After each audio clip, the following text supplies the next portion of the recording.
نکاح ہو گیا تو سرکار نے میں علی جب تک میں نہ آؤں اپنی خوابگاہ میں داخل مت ہونا. اور اس وقت دنیا نے دیکھا اللہ کے رسول علیہ السلام اپنی شہزادی کو رخصت کرتے ہیں تو شہزادی کے سر پہ جو چادر ڈالی جاتی ہے اس میں کم و بیش 17 پیون لگے ہوئے تھے. اللہ اکبر. اس سادگی کے ساتھ اللہ کے رسول علیہ السلام نے اپنی شہزادی کو اپنے گھر سے یہ کہہ کے رخصت کی، فاطمہ آج تیرے بابا کے پاس بظاہر اتنا ہی ہے، کاش تیری امی خدیجہ حیات ہوتی تو کچھ اور بھی انتظام کرتی، لیکن تمہارے لیے یہی ہے. میں کہتا ہوں آقا اگر چاہتے تو جنت کا لباس آتا، جنت کے جوڑے آتے، لیکن میرے آقا علیہ السلام نے اپنی شہزادی کو اتنی سادگی سے رخصت کر کے غریبوں کی غربت پر اپنی سنتوں کا پردہ ڈال دیا کہ اگر تمہاری بیٹیاں یہاں آخر میں ایک بات ضرور کہوں گا، پڑھنا چاہوں گا. اللہ اکبر. حضرت ایمن کہتی ہے، کئی روایتیں اس پر بھی، لیکن ایک روایت سن لیں. ایمن کہتی ہے جب میں نے رسول اللہ سے عرض کیا آقا ان کا بستر کیسا ہوگا تو میرے آقا علیہ السلام نے مجھ سے فرمایا ریت جما دو اور اس پر ایک چادر بچھا دو. تو ریت جمائی گئی اور اس پر بکرے کا چمڑا بچھا دیا گیا.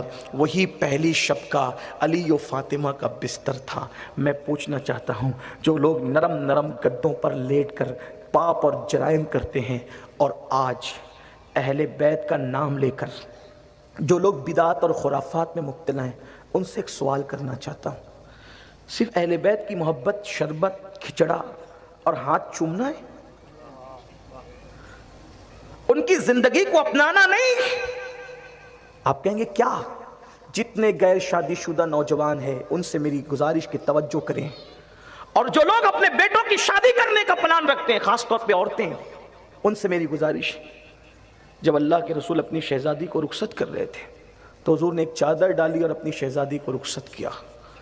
کچھ لوگوں نے جہیز کا تذکرہ کیا کہ میرے آقا نے اپنی شہزادی کو جہیز دیا. یہاں پر کوئی بحث مباحثہ مناظرہ ایسا کچھ بھی نہیں. پھر کہتا ہوں صوفیہ کا غلام ہوں، کوئی خطیب ادیب کوئی مفکر مدبر نہیں.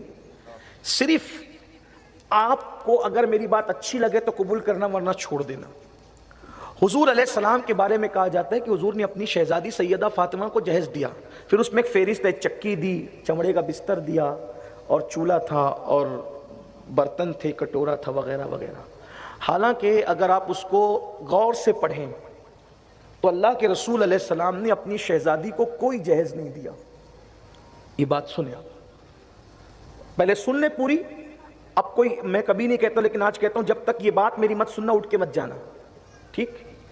حضور علیہ السلام نے اپنی شہزادی کو کوئی جہیز نہیں دیا، کیونکہ آج جو ہم کہتے ہیں نا کہ یہ جہیز دیا تو پھر 5 برتن کا ذکر ہم بیان کرتے ہیں تو پھر لڑکے والے کہتے ہیں جب حضور نے اپنی شہزادی کو دیا تو پھر آپ بھی ہمیں دیں. کار بھی مانگی جاتی ہے، سونے کی انگوٹھی مانگی جاتی ہے، اور پھر پتہ نہیں کیا کہ آپ کے گجرات میں کیا ہے مجھے نہیں پتا، لیکن پورے ہندوستان کے اندر توجہ کرنا. سیدہ فاطمہ سے اگر دلوں میں محبت ہے، مولائے کائنات سے محبت ہے، تو آج آپ یہ کہتے ہیں کہ مسلمانوں کی بیٹیاں اوروں کے ہاتھ میں ہاتھ دے کر کے بھاگ رہی ہے.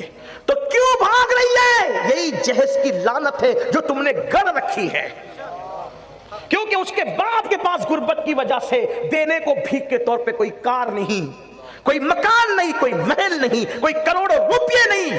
تو لوگ تو بہت سارے علاقوں کے جہیز نہیں مانگتے، کچھ تو مانگ رہے ہیں، اور جو نہیں مانگتے وہ اس لیے نہیں مانگتے کہ وہ لوگ ان گھروں میں جاتے ہی نہیں رشتہ لے کر جہاں سے جہیز ملنے کی امید نہیں رہتی، بلکہ انہی گھروں کے چکر لگاتے ہیں. عورتیں خاص طور پہ سن لیں، میں اپنی ماں اور بہنوں کی توجہ چاہتا ہوں. میری بہنوں، جہیز کی لالچ میں اپنے بیٹوں کو مت بیچو. غریبوں کی بچیاں گھر میں لاؤ، ان کی غریبوں کی فکر کو دور کر دو. اگر تم نے بغیر جہیز کے غریب کی بیٹی اپنے گھر میں لائی اور اس غریب کی فکر کو دور کر دیا تو ہوگا کیا؟ جہیز والے کے گھر سے جہیز لاؤ گی تو تمہیں جہیز ملے گا، لیکن غریب کی فکر دور کر دو گی تو تمہیں سیدہ فاطمہ کی نگاہ عنایت نصیب ہوگی. جہیز کے برتن ختم ہو سکتے ہیں، فاطمہ کی نظر کرم کا کبھی خاتمہ نہیں ہوتا. بے شک سبحان اللہ سبحان اللہ. مبارکباد پیش پیش کرتا ہوں سید بلال باپو, ان کے والد کو, ان کے گھرانے کو, کہ آج جس شادی میں میں آیا ہوں اس شادی کا حال یہ ہے جس میں آپ سب آئے ہیں کہ بیٹی والوں سے کچھ نہیں لیا گیا ہے, اور کہا گیا ہے صرف بیٹی دو, بیٹی کے علاوہ کچھ نہ دو. لیکن آپ کہتے ہیں جہیز دیا. 30 35 سال کی بیٹیاں گھروں میں بیٹھی ہے, ان کو رشتے نہیں آ رہے. کیوں؟ کیونکہ پیسے نہیں ہیں, دولت نہیں ہے. اب میں ان بھاگنے والی بیٹیوں کی تائید تو نہیں کرتا, لیکن اتنا ضرور کہتا ہوں, جب ایک بیٹی دیکھتی ہے کہ میرا باپ راتوں کو بستر پہ کروٹیں بدلتا ہے, میری ماں راتوں کو بستر پہ کروٹیں بدلتی ہے, اور کوئی مسلمان بھکاری کے یہاں سے مجھے رشتہ نہیں آتا کیونکہ اس کو جہیز کی بھیک چاہیے, اس کو جہیز کی خیرات چاہیے, وہ دلہن لینے نہیں بلکہ بھیک لینے نکلا ہے, تو لڑکیاں حساس ہوتی ہے, بیٹی اپنے باپ سے زیادہ پیار کرتی ہے, اسی لیے پھر وہ فیصلہ کرتی ہے یا تو خودکشی کر لیں, یا تو وہ مر جائے, یا تو وہ کسی کا ہاتھ پکڑ کے چلی جائے, کم سے کم ماں باپ کی فکر تو دور ہو جائے. اس کا ذمہ دار کون ہے؟ اس کے ذمہ دار آپ اور ہم ہیں, اس لیے کہ ہم نے معاشرے میں ایک تو جہیز کو پروموٹ کر رکھا ہے, اور دوسرا بات یہ ہے ہم اپنی بیٹی کا جہیز تو جماتے ہیں لیکن دوسرے پڑوس کی بیٹی کا خیال نہیں کرتے. میں کہتا ہوں مالداروں, شادی کے دن مت دو یار, کسی اور دن بلا کر کے بیٹی کا پورا گھر بھر دو, لیکن جہیز کا بائیکاٹ کرو, جہیز کا بائیکاٹ کرو. اب میں جو بات آپ کے پاس رکھنا چاہتا ہوں آخری میں یہ ہے, رسول اللہ نے اپنی شہزادی کو کوئی جہیز نہیں دیا, لیکن اس کی ایک تفصیل سن لیں. آپ کہیں گے علامہ نعیمی نے لکھا, فلاں نے لکھا, یہ سب میرے آقا لوگ ہیں, ان کی میری کوئی علمی حیثیت ان کے سامنے نہیں ہے, لیکن میری گزارش ہے تھوڑا, اللہ نے عقل دی تو اس پہ تو انہوں نے جو لکھا صحیح لکھا, لیکن سوچنے میں تھوڑی سی آپ کو اپنی سوچ کو پروموٹ کرنا ہوگا. توجہ کریں. پہلی بات تو عرب میں جہیز کا کوئی دستور نہیں تھا, کوئی جہیز کا دستور نہیں تھا. یہ جہیز کا تصور ہندوستان میں, اور ہندوستان میں بھی ان کے پاس ہے جن کے درمیان آپ رہتے ہیں. ہمارے ہاں جہیز کا کوئی تصور, ورنہ حضور علیہ السلام نے کم و بیش 11 شادیاں کی, اور آپ یہ نہ سمجھیں کہ جن سے شادیاں کی وہ معاذ اللہ کوئی غریب فقیر لوگ تھے, نہیں. حضور علیہ السلام نے پہلا نکاح کیا ملکہ فردوس سے بری سیدہ خدیجہ سے, ملکہ جن کو ملکہ تجار کہتے, ملکہ تجار, پورے مکے میں ان کے گھر سے بڑا مالدار کوئی نہیں تھا. ٹھیک, حضرت ام حبیبہ سے نکاح کیا, ان کے والد مکے کے سرداروں میں تھے. حضرت صفیہ سے نکاح کیا, ان کے والد خیبر کے سردار تھے, قبیلے کے سردار تھے. آپ دیکھیں حضور علیہ الصلوۃ والتسلیم کے نکاح بڑے خاندانوں میں ہوئے ہیں. 11 میں ایک جگہ تو جہیز لیا ہوتا, اگر عرب میں دستور ہوتا تو. فکر نہیں, لیا نہیں مگر دیا, تو اس کا مطلب یہ ہے کہ لینا سنت نہیں ہے, دینا سنت ہے, اس لیے دے رہے ہیں. میں نے کہا یہ بھی سنت نہیں. توجہ کریں, بات اتنی ہے, اگر یہ چکی, یہ کٹورا, یہ چمڑا, یہ سب نظر میں رکھے فہرست. بات یہ تھی حضور علیہ السلام نے جہیز سیدہ فاطمہ کو نہیں دیا. کس کو دیا؟ چونکہ حضور علیہ السلام نے مولائے کائنات کو اپنے بیٹے کی حیثیت سے پالا تھا, اپنے گھر میں پرورش کی تھی. تو اگر علی مرتضیٰ کا نکاح بفرض محال کہہ رہا ہوں, بفرض محال, اگر علی مرتضیٰ کا نکاح سیدہ فاطمہ کے ساتھ نہ بھی ہوتا تو چونکہ ان کی تعلیم, ان کی تربیت, ان کو پڑھانا, ان کو لکھانا, ان کو پالنا یہ حضور نے اپنے ذمے لیا تھا. آپ وہ تاریخ دیکھیں کہ حضرت نے چچا حضرت عباس سے کہا تھا, چچا میرے چچا حضرت ابو طالب کے بچے زیادہ ہیں, تو حضرت ابو طالب کا بوجھ کم کر لیتے ہیں, ہم ان کے بچے بانٹ لیتے ہیں, ان کی پرورش کرتے ہیں. تو حضرت ابو طالب کے ایک شہزادے حضرت جعفر کو حضرت عباس نے لے کے پالا, اور مولا علی کو حضور نے لیا بچپنے سے, تو پالا حضور نے, پڑھایا حضور نے, تربیت کی حضور نے, حضور کے گھر میں پلے بڑے. تو اب اگر علی مرتضیٰ کا نکاح کسی اور کے ساتھ بھی ہوتا تو گھر کا انتظام کس نے کرنا تھا؟ جس نے پالا اسی نے کرنا تھا. برتنوں کا انتظام کس نے کرنا تھا؟ جس نے پالا اسی نے کرنا تھا. تو میرے آقا نے بیٹی کو جہیز نہیں دیا بلکہ بھائی کا گھر بسانے کے لیے, چونکہ نیا گھر تھا, نیا مہمان تھا اور گھر میں سامان نہیں تھا, تو حضور نے بیٹی کو جہیز نہیں بلکہ بھائی کے لیے انتظام فرمایا. اب اگر کوئی راجکوٹ والا کرنا چاہتا ہے تو میں کہتا ہوں بیٹی کے جہیز کے لیے مجھے کوئی بات نہیں, لیکن اگر اتنا دل بڑا ہے تو اپنے بھائی کے لیے انتظام کیا کرو, کیونکہ حضور نے تو بھائی کے لیے کیا. بھائی کے لیے کیا. اب یہ بات تو ہو گئی حضور نے جہیز نہیں دیا بلکہ بھائی کے لیے انتظام. مولا علی کو دیا, فاطمہ الزہرا کو نہیں دیا, مولا علی کو دیا. اب آپ کہیں گے چلو بات تو آپ نے کر دی, اٹکل سے نہیں مانیں گے. میں نے کہا اٹکل سے نہیں, اب دلیل پر آ جائے. اہل سنت کے نزدیک حضور کی ایک شہزادی نہیں ہے, 4 شہزادیاں ہیں. ٹھیک, اب دھیان سے سننا, شہزادیاں کتنی ہیں؟ 4. اور حضور کا انصاف کیا ہے؟ توجہ. ایک عورت سیدہ عائشہ کے پاس آئی, ام المومنین سیدہ عائشہ کے پاس. دل سے سننا, آپ پر یہ باتیں گرا گزرتی مجھے معلوم ہے, نعرے والی باتوں پر خوش ہوتے ہو, عمل کی باتوں پر بے چین ہوتے ہو, مجھے پتا ہے, کیونکہ اس میں مفاد پر ٹھیس ہے نا, جہیز بند ہو رہا ہے, تو کچھ لوگوں پر تو گرا ہوگا. توجہ فرمائیں. ایک خاتون سیدہ عائشہ صدیقہ کی بارگاہ میں آئی, سیدہ عائشہ پاک نے اس کو ایک کھجور دی. توجہ کرے, بہت خاص بات ہے, کوئی ادھر ادھر اب یہ ہلے ڈولے نہیں, کوئی کچھ نہیں کرے گا. توجہ فرمائے سب. ایک کھجور سیدہ عائشہ پاک نے دی, کس کو؟